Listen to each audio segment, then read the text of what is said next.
বিশ্ব পৰিৱেশ দিৱসৰ লগত সংগতি ৰাখি বিভিন্ন ঠাইত বৃক্ষৰোপণ কৰিছোঁ। ইয়াৰে তামোলপুৰ মিউনিচিপালিটি বৰ্ডৰ উদ্যোগত ইয়াত আমি সমূহীয়াভাৱে আৰু তামোলপুৰ ৰাইজৰ সহযোগত ইয়াত বৃক্ষৰোপণ কৰিছোঁ। আৰু এই বৃক্ষৰোপণ কৰা এইটো আমি সকলোৱে বুজি পাই কিয় কৰিছোঁ, আজিৰ তাৰিখত বৃক্ষৰোপণ কিহৰ কাৰণে প্ৰয়োজন হৈছে সকলোৱে বুজি পায়। তো মই বৃক্ষৰোপণৰ কাৰ্যসূচী আজি সকলো ব্যক্তিক বা ৰাইজক মই এটাই অনুৰোধ কৰিব বিচাৰিছোঁ, আমি বৃক্ষৰোপণ কৰিব লাগিব। 5 জুনৰ লগত সংগতি ৰাখি নহয়, আমি প্ৰতিদিনে পাৰিলে বৃক্ষৰোপণ কৰিব লাগে। পৃথিৱীখন যদি সুস্থ হৈ থাকিব লাগে আমি বৃক্ষৰোপণটো কৰিব লাগিব। আজি বতৰৰ আমাৰ যেনেকৈ আজি পৰিৱৰ্তন হৈছে নিশ্চয় আমি উপলব্ধ কৰিছোঁ যে যোৱা দিনবিলাকত আমাৰ বহু হাবি জংঘল বা ফৰেষ্টবিলাক আমাৰ নাইকিয়া হৈ গ'ল।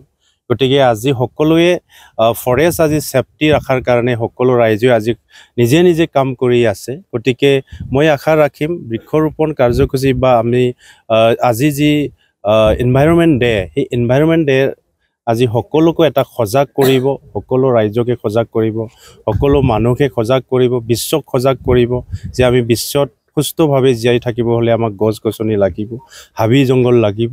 লগতে আমি আশা ৰাখিছোঁ তামোলপুৰতো আমি এনেকুৱা কাৰ্যসূচীৰ জৰিয়তে ভৱিষ্যত গ্ৰীণ তামোলপুৰ নিৰ্মাণৰ যি আমাৰ প্ৰচেষ্টা এইটো এটা পদক্ষেপ বুলি মই ক'ব বিচাৰিছোঁ। আৰু পৰৱৰ্তী সময়তো কেৱল 5 জুনৰ লগত নহয়, বিভিন্ন কাৰ্যসূচীৰ লগত গছ ৰোপণ কৰাৰ এটা কাৰ্যসূচী আমাৰ সদায় থাকিব, সেইটো এটা আমাৰ পৰিকল্পনা। কেতিয়াবা এনেকুৱা হয় গছবিলাক বিভিন্ন কাৰণত হয়তো মৰি যাব পাৰে, কিন্তু আমি যিমান পাৰোঁ য'ত বৃক্ষৰোপণ কৰিছে ইয়াত আজিৰ তাৰিখত ভালকৈ জীয়াই ৰখাৰ কাৰণে ৰাইজে বা আমাৰ য'ত য'ত গছ ৰোপণ হৈছে ইয়াত আজিৰ তাৰিখত লাগি তেনেকুৱা বহুত নাই, মেক্সিমামে আজি জীয়াই আছে। নিশ্চয় অলপ চলপ এটা দুটা কেতিয়াবা প্ৰাকৃতিকৰ কাৰণতো এইটো হ'ব পাৰে। গতিকে আশা ৰাখিছোঁ আজি যিখিনি ইয়াৰ বৃক্ষৰোপণ কৰিছে ৰাইজে নিজে ওলাই আহিছে আৰু ৰাইজৰ ইয়াত যিখিনি আমি সহযোগ পাইছোঁ, আশা ৰাখিছোঁ ৰাইজে সেইটো আজিৰ পৰা আৰু তদাৰক কৰিব বুলি আশা ৰাখিছোঁ। আমি আপোনাৰ বিশ্ব পৰিৱেশ দিৱসৰ লগত সংগতি ৰাখি আমাৰ জিলা প্ৰশাসনৰ তৰফৰ পৰা আৰু লগতে আমাৰ তামোলপুৰ যিটো পৌৰসভা আৰু লগতে আপোনাৰ মানে ছইল কনজাৰ্ভেশ্যনৰ জৰিয়তে আমি আজি কাৰ্যসূচী সমাপন কৰিবলৈ লৈছোঁ। আমি এই কাৰণে ক'ব খুজিছোঁ যে বিশ্বখন যদি আমি ভালকৈ ৰাখিব লাগে, আমাৰ মানৱ জাতিটোক জীৱকুলক যদি আমি জীয়াই ৰাখিব লাগে তেনেহ'লে আমি গছপুলি ৰোপণ কৰিবই লাগিব। গছ থাকিলেহে মানুহ থাকিব। এইটো আমাৰ আগৰ যিসকল আমাৰ মানে পূৰ্বপুৰুষ যিসকল জ্ঞানী মানুহ তেখেতসকলে আমাক এই কথাবিলাক কৈ গৈছে। আৰু আজি আমি নিশ্চয় গম পাইছোঁ যিটো গ্ল'বেল ৱাৰ্মিং, এই গ্ল'বেল ৱাৰ্মিঙক আমি প্ৰতিৰোধ কৰাৰ কাৰণে আজিৰ যি বিশ্ব পৰিৱেশ দিৱসৰ লগত সংগতি ৰাখি আমি গছপুলি আমি ৰোপণ কৰিছোঁ। আৰু অনাগত দিনবিলাকতো আমি এনেকুৱা ধৰণৰ গছপুলি ৰোপণ কৰি আমি এই মানৱ জাতি তথা জীৱকুলক আমি ৰক্ষণাবেক্ষণ দিব লাগিব।